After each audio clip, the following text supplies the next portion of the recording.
প্রিয় ইসলামী ভাইয়েরা, আমরা নবী সাল্লাল্লাহু আলাইহি ওয়াসাল্লামের উম্মতি।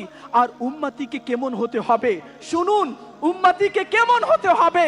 উম্মতি এমন হবে কি নবীর ইশারায় যাতে নিজের জানকে তার কদমে উৎসর্গ করে দেয়।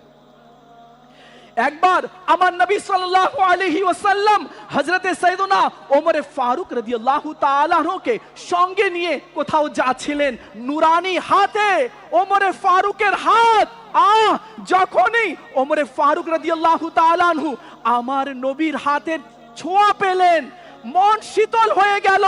ওমর ফারুক বললেন, ইয়া সাইয়্যিদি ইয়া রাসূলুল্লাহ ফিদাকা আবি ওয়া উম্মি, ইয়া রাসূলুল্লাহ, হে আল্লাহর হাবিব, আমার মা বাবা আপনার চরণে উৎসর্গ হোক।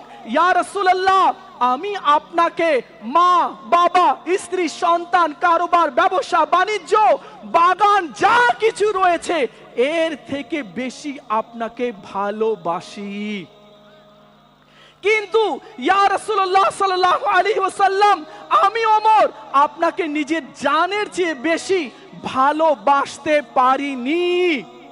আমার নবী সাল্লাল্লাহু আলাইহি ওয়াসাল্লাম ইরশাদ করলেন, লা ওয়াল্লাযিনা নাফসি বিয়াদিহি হাত্তা আকুনা আহাব্বা ইলাইকা মিন নাফসিকা। এ ওমর শুনো, রব্বে কাবার শপথ, রব্বে কাবার কসম, আমি নবী বলছি, যতক্ষণ তুমি নিজের জানের চেয়ে বেশি আমাকে ভালোবাসবে না, ততক্ষণ তুমি কামিল ঈমানদার হতে পারবে না।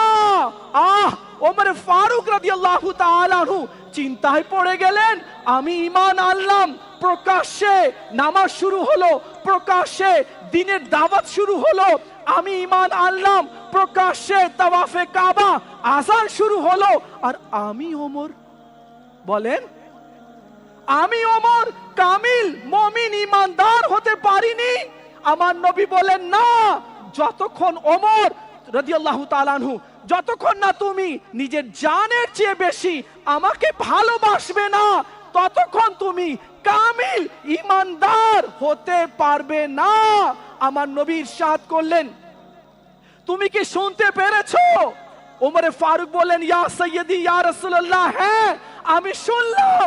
এবার শুনুন ইয়া হাবিবাল্লাহ, এই ওমর আপনাকে এখন নিজের জানের চেয়ে বেশি ভালোবাসে। আমার নবী সাল্লাল্লাহু আলাইহি ওয়াসাল্লাম বললেন, হ্যাঁ ওমর, তুমি যখন আমাকে নিজের জানের চেয়ে বেশি ভালোবাসবে তো তুমি কামিল ঈমানদার হবে। ওমর ফারুক বললেন, হ্যাঁ আমি আপনাকে এখন নিজের জানের চেয়ে বেশি ভালোবাসি।